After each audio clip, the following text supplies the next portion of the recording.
Then we got Angelina Jolie, who is Maria Callas. Set during the final days of the opera singer's life in 1970s Paris, she somehow gets outshined by Pierfrancesco Favino as her butler, in my opinion.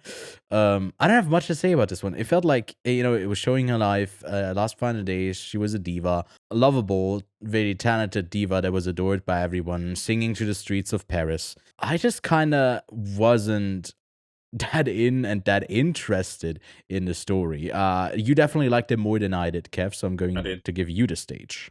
Oh, you're giving me the stage. Yeah, now sing, Kevin. Praise. Yeah, I'm not gonna serenade or actually like sing, but I did like the movie. It's the third entry in what I'm calling the unofficial Pablo Larraín's first name basis iconic real life women biopic trilogy, and that rolls off the tongue. We're workshopping that name, but it is, look, Angelina Jolie, stellar performance.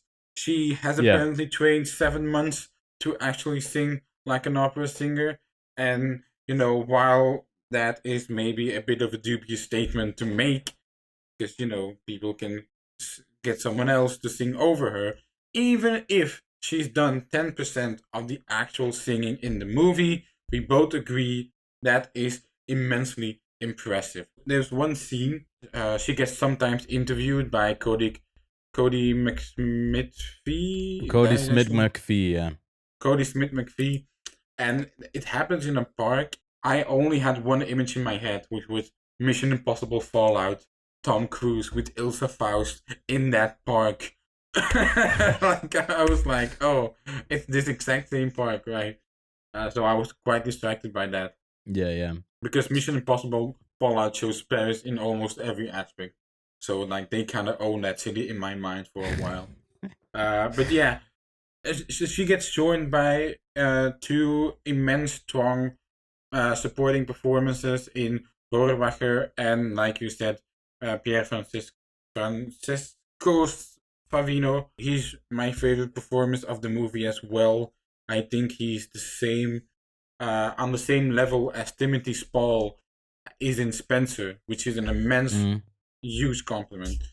But yeah, the movie is divided into 5 parts, and there are different types of parts. Like you got the diva and the important truth. So they do really dive into Maria, and like if you do not know who Maria is, like I did, I had zero clue who she was.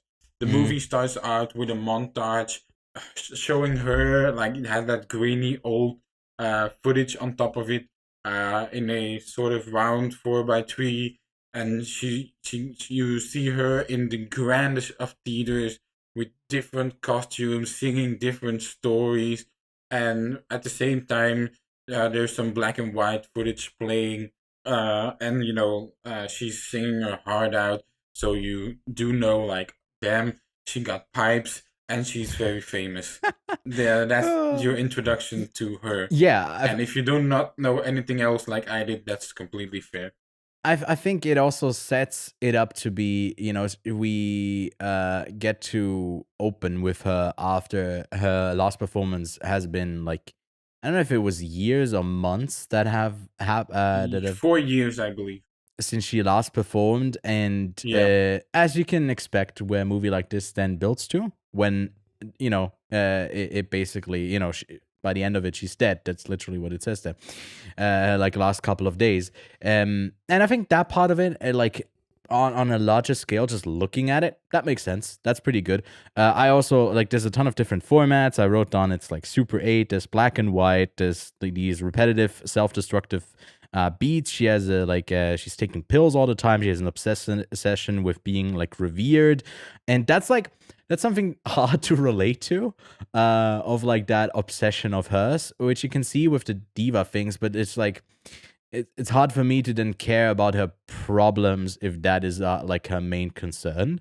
Well, that's where you and I differ, because I found one scene that truly like made the puzzle for me, and that was, there's one scene in a sort of diner cafe that she has, that she's sharing a scene Yeah. with her sister, and it's that vital scene where Maria Callas opened up for me. Like, oh, I get, and like you kind of have like you can look into the window to her soul. Like That she doesn't scene want. was like, Was that the scene where they play one of her songs and she doesn't like it? Is it that one? No, A different that's one. Okay. that's the scene where she goes in a cafe after like messaging after Oh. sending a message for her sister. Yeah. Comes. Yeah. She just wants to be recognized.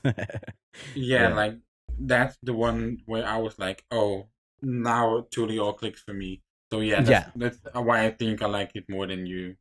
I get it. It's like looking at her and obviously not saying this is a perfect person, or how sad she's gone, but more in like this is, who we portray her to be in a way that she's like very obsessed and what a person like this would be like.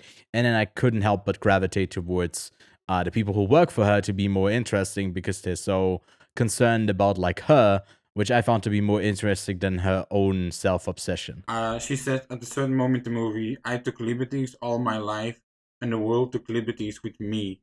And I believe that's definitely a feeling that a lot of super famous people can relate to because they're trying to be themselves, but they also get shit thrown upon themselves by other people who want to have power over them. I think that's what, like, she's also said in a press conference or maybe in an interview before that there's a certain relatability, right, that she has with that character. And you can feel that coming through. And like we said, we praised when she's singing. There's a lot of like extended singing sections that is just her singing. I don't know. Again, we don't know if it's 100% her or like how much of it is in there. Our qualms were also that I would have loved to know what she was actually singing about because she's obviously singing in Italian, in French, maybe at one point as well. So and there are no closed captions. Like I have no clue what she's singing about, and it 100% is probably very important to the story. So I like some things obviously get lost in translation. I cannot wait to rewatch it. Yeah, I think there's definitely reviewers, critics that have like picked up on what the songs are, so you could definitely look it up, I guess. I'm not gonna. So do the work, man. You can't just sit around and yap and complain. I'm sorry. This fucking guy. I'm talking here, man. All right, so move on, bro. Let's move on. I gave it a 6 out of 10. I don't know if we already said. I gave it an 8 out of 10.